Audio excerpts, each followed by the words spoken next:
Allah bikin surga juga demi kalimat ini. Siapa yang menerima kalimat ini maka masuk surga. Yang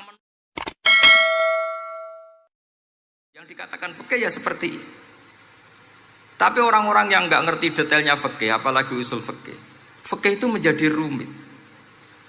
Makanya ahli sunnah itu luar biasa.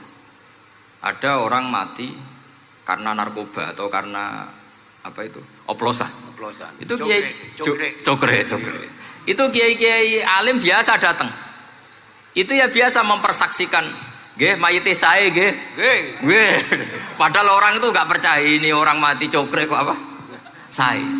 Padahal dia di kiainya bilang gini, wis sae saiki wis iso nakal katanya.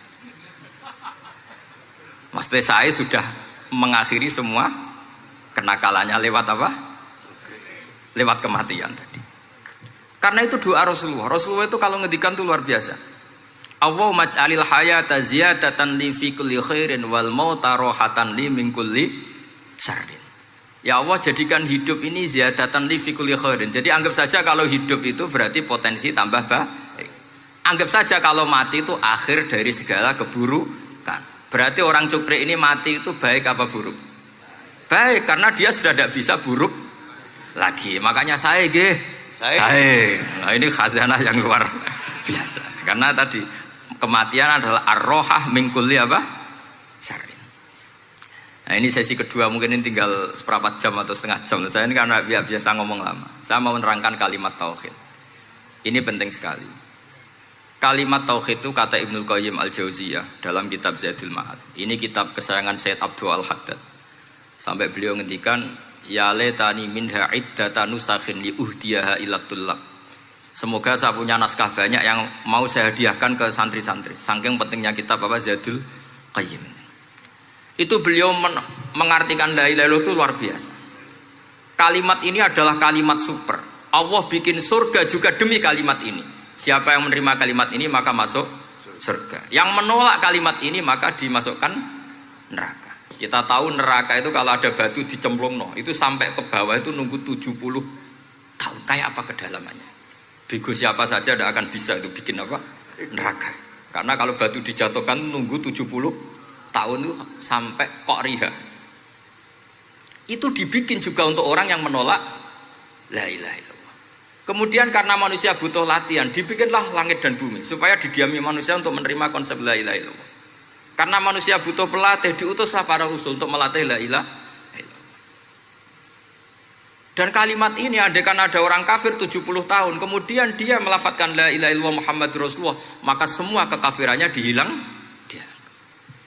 Maka santri-santri yang aswaja ini harus yakin, ia adalah kalimatun dakhala bihal kafiru al-islam. Ini kalimat yang orang kafir 70 tahun saja menjadi muslim. Tapi sekarang banyak gerakan dengan kalimat yang sama malah orang Islam menjadi kafir. Itu kira-kira kelompok aneh nomor boten. Hanya karena la ilaha illallah banyak kelipatok dihukumi kafir. Gara-gara la ilaha illallah bipitung dino diharani kafir. Wong kalimat ini sing kafir wae dadi mukmin. Sekarang dengan kalimat yang sama yang mukmin jadi kafir. Ini apa-apaan? Kira-kira gitu. Cara madzhab ini apa-apaan? Ini penting saya utarakan. Jadi kepastian tauhid. Ngendikane pangeran kul lil ladzina kafaru iyantahu yughfar lahum ma qad salaf. Makanya Abdul Hasan As-Sadili ketika nafsirkan fa'lam annahu la ilaha illallah wastaghfir li dzambika walil mu'minina wal itu ai bihadhil kalimah kata beliau. Kamu harus camkan bahwa la ilaha illallah. Dan setelah itu kamu baru sah istighfar untuk kamu sendiri maupun untuk orang mukmin siapapun, mukmin mukminah. Kita tahu andaikan kita punya keluarga kafirah atau murtadah, sah enggak diistighfari? Enggak sah. Tapi sefasik apapun asal dia min ahli tauhid maka sah diistighfari karena fa'lam annahu la ilaha illallah wastaghfir li dzambika walil mu'minin. Jadi sahnya mengistighfarkan orang lain hanya dengan satu syarat, yaitu dia min ahli la ilaha illallah Muhammadur Rasulullah. Sehingga dalam cerita-cerita kewalian, dan ini saya percaya cerita ini karena saya pernah menemukan di Musnad Ahmad, saya menemukan di Ithaf syaratnya Ihya, juga di kitabnya Said Muhammad Abu Abdul Farad itu. Dulu itu ada wali yang tukang bikin Istanbul itu. Pernah dengar tuh Istanbul itu yang Quran kecil itu. Kalau sekarang kan dibikin masif, mau 5.000-an. Kalau dulu masih asli. Itu Kiai Sarbini itu kayak Mbah Khalil Bangkalan. Jadi karena dia orang penting itu, nak diundang orang itu, ya engkau nak ditakoki pangeran muni rombongan. Jadi kayak Mbah Khalil juga masyhur gitu. Terus ditinggal lagi. Engkau takoki pangeran muni ngenteni Mbah Khalil, ngenteni rombongan. Ya sudah gitu dong. Tapi karena beliau terkenal wali ya. Singkat cerita kalau Sohibul Bait ini enggak terima karena pas 7 hari sampai di sebelah no sapi apa-apa ternyata dia tahlilnya sebentar. Terus kata beliau, ya sudah semua makanan itu ditimbang pakai pohon kelapa. Yang satu kosongin katanya. Kifatul mizan yang satu atau kafatain mizan yang satu dikosongin. Beliau datang yang bikin Istanbul tadi. Bilang bis itu sudah jam 4 kata. Sudah tinggi bismillahnya. Terus kata beliau, bismillahku ora genep ae wis ngalahno pakananmu, apalagi genep kata. Ini penting saya utarakan nanti di cerita yang di kitab Musnad Ahmad. Ini perlu dicamkan. Saya hafalkan hadis itu. Inna wa ta'ala istakhlasa rajulan min ummati ala ru'usil khalaik. Setelah dipertontonkan, fayan syuru alaihi tis'an wa tis'ina sijillan. Kullu sijillin minha maddul basar. Jadi ketika dipertontonkan itu ada satu box, yang satu boxnya itu sudah sepanjang mata melihat. Sudah satu boxnya saja itu mislumat dil basar, sepandang mata melihat. Apalagi di 99. Terus Allah itu fair, Allah tanya, afalaka uzrun, apa kamu melakukan kesalahan banyak ini punya alasan? Enggak katanya. Adzolamat kata badi al-hafidun, apa memang malaikat itu sentimen sehingga salah kamu tok yang ditulis, kalau kamu enggak salah enggak ditulis?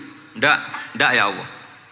Terus kata Allah, bala innalaka inti hasanah, kamu masih punya satu kebaikan.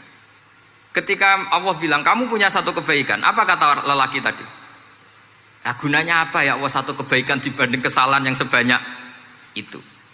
Akhirnya kesalahan yang sebanyak itu ditimbang, si timbang satunya itu hanya la ilaha illallah Muhammadur Rasulullah. Fato syat as-sijilat, semua catatan salah tadi kalah. Kenapa?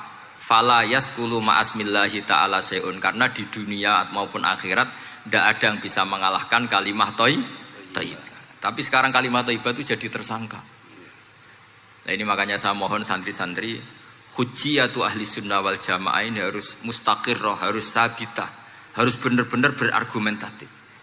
Sehingga kita tahu setahu-tahunya bahwa kalimat ini adalah kalimat yang orang kafir saja menjadi muslim. Masa dengan kalimat yang sama orang mukmin menjadi kafir? Ini penting saya utarakan karena kita harus terus belajar. Caranya gimana? Ya diantaranya tadi belajar kitab Ihya, beberapa kitab. Sehingga khilaf-khilaf fikhiyah, meskipun kita tidak bidangnya misalnya, itu tetap punya kualitas yang luar biasa. Saya sampai sekarang menerima sorogan kitab Mahalli. Itu di situ ada perdebatan unik. Boleh enggak misalnya jenazah itu diletakkan di belakangnya yang sholat? Kata kaul awal enggak boleh. Di mana-mana jenazah itu ya di depannya orang apa? Sholat. Tapi kata kaul sani, ya boleh saja jenazah itu enggak imam katanya. Iya. Sehingga pentingnya kaul sani adalah kalau Anda di Arab Saudi itu jenazah-jenazah tetap di kamar mayat, kemudian yang sholat ya di depan jenazah. Karena kalau dipaksakan di depan berarti jenazahnya di dekat apa? Ka'bah. Kayak apa kreditnya Mekah? Nah, meskipun kita tidak melakukan itu karena nanti dianggap aliran apa? Sesat. Ada jenazah kok di belakang kita sholat apa? Di depan. Tapi ini ilmu harus kita dengar. Begitu juga khilafnya kaul qadim dan kaul jadid. Menurut kaul jadid, yang namanya sujud itu harus 7 anggota. Karena kata Rasulullah SAW, umirtu an asjuda ala sab'ati a'zumin al-jabhah wal yaden wal rubbaten wal kodamen. Berarti al-jabhah 1, yaden 2, kodamen apa rubbaten 2, kodamen 2. Sehingga kalau kiai-kiai fanatik fikih, nak anak-anak sujud ngongkrong dipetel-petel dong. Mergo supaya 7 apa? Anggota. Tapi kata Imam Syafi'i dalam kaul qadim, kata beliau, wayah tamilu, mungkin saja sujud itu cukup pakai jabhah. Karena dalam doa Nabi itu hanya sajadalaka wajhi wa sam'i wa basori. Tidak ada Nabi dongo sajadalaka wajhi wa yadi wa rubbati wa kodami. Jadi Jadi kecerdasan ulama-ulama dulu itu luar biasa. Sehingga kalau kita baca pembanding-pembanding itu, lama-lama kita menjadi cerdas. Ini yang terakhir saya cerita tentang Imam Ghazali. Dulu banyak orang yang bermadzhab pentingnya uzlah. Sehingga banyak ulama yang uzlah. Alasannya kumpul wong serepot tok. Paling gak ngerasani wong lah. Minimal dosanya ngerasani wong. Singkat cerita banyak ulama yang uzlah. Kemudian umat ini dipimpin aliran-aliran sesat. Terus ulama yang uzlah-uzlah itu diparani sama ulama yang sudah jadi wali. Ya akalatal hasis, karena dia di hutan sehingga makannya hanya rerumputan. Taraktum ummata Muhammadin sallallahu alaihi wasallam fi aidil mubtadi'ah. Betul uzlah itu baik, tapi membiarkan umatnya Nabi dipimpin orang-orang yang sesat. Makanya kita terima kasih sekali Gus Ali ada di antara kita, membimbing kita, membina kita. Jangan terus dunia wis rusak tinggal nawa tidak bisa. Ini ummatur Rasulillah. Ummatun marhumah, ummatun mahfudhah, ummatun mar'iyah. Insyaallah apapun kondisinya kita tunggoni, baik dalam skala negara, masyarakat maupun kultural.